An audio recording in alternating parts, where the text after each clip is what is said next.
right, guys. Thanks for coming out today. I know probably had plans this afternoon that got delayed, but we got a lot of good work in, so what can I help you with? Greg, just your thoughts on how the offense performed today. I think overall, I could give you the same answer for everything. At times we did some really good things, and at other times, thank goodness it's practice 12, right? Because we got to get a lot cleaned up. But we did do some good. I'm encouraged, but I'm not unrealistic. We got so much to work on. I'm grateful that we have an entire week next week of practice. What's your assessment of the tight end group right now? They're getting better. Yeah, there's not a lot of experience there. Obviously, Kenny is every day making leaps and bounds, growth. And then, Mike and Victor and the whole group of them, they're definitely improving, but they have to because none of them have really played very much. What did you think of how Athan did today, and specifically how was his accuracy? Yeah, I thought it was good. I thought he handled the operation well. Missed a couple of deep comebacks that I'm sure he'd like to throw again and hit them, but he hit a lot of balls too. So I thought he did just what we needed him to do today. And I think next week, after now going out and playing game conditions, there's a lot going on now, right? He's got Kirk in his head, or in his earpiece rather, and he's listening. And as you can imagine, when you go under 15 and he disappears, if Kirk was in the middle of a sentence, that could be odd, right? There's a lot of different things that we needed to go through today with the actual game operation. So we got a lot to learn from. I'm sure you've seen some of the national attention you guys have been getting, even some calling you a dark horse college football playoff team. What's your reaction to hearing things like that? Yeah, you hear all that stuff, it's like poison, right? If it's sitting on the counter, it doesn't harm you. If you start drinking it, you're in trouble. We have to work. That's all we have to do. We have to chop every day to have a chance to be good and to go win our opening game. That's right now all our focus is on, is Howard. We haven't turned to them yet. We're focusing on us, but as far as the game that we're concerned with, it's one game, and that's Howard. You acknowledged some competition on the offensive line as something you were looking forward to in training camp. You just give a little bit of an update on how that's going and what you've seen from that group. Well, like I said to you guys, I think the starting offensive line is pretty well set. I think it's the depth behind them that's up for debate. And again, that's the hardest thing to tell by when you're on the field, right? So I'm anxious to watch the tape, but I think they're getting better, right? Offensive linemen take so much time because they have to work in unison. The defensive linemen are generally a little bit more athletic, so they're battling uphill. But we're getting better. Our young guys are getting better, and just got to continue that. As long as we can continue to get better every day, we'll get some depth in the O-line, and you need it, right? Because it's a very physical league. How would you compare entering training camp this year versus last year? We have more experience, guys that have done it in a game. So I think anytime that is the case, people have more confidence, right? There's not as much anxiety about, I've never done this before. Yeah, I have done it 1,000 snaps. So as long as they keep the beginner's mentality that we talk about all the time, right?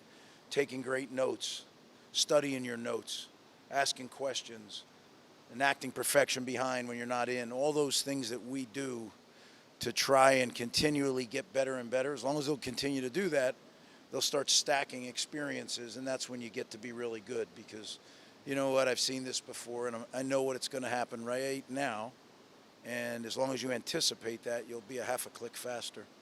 Have you seen any separation in the wide receiver competition at this point in training camp? Any guys kind of rising to the top at this point? That's going to be interesting. They really are competing. They really are competing. Let me refrain until I get and watch the tape and see, because what you see and what I see is somebody catches a ball. What I don't see is, did they not release correctly? What I don't see is, did they take a poor angle on their block? What I don't see when I'm not looking for it live is, are they hustling on the backside to cut someone off? Those are the things that an every down receiver has to do for you to win football games. And it's harder to see that live unless you're just looking at one position. I'm sure Dave Brock could tell you, but that's not all I'm looking at.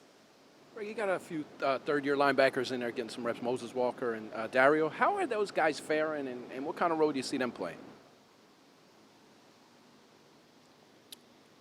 Yeah, Moses and DJ are working with the first defense right now because Mo and Tyreem are still recovering.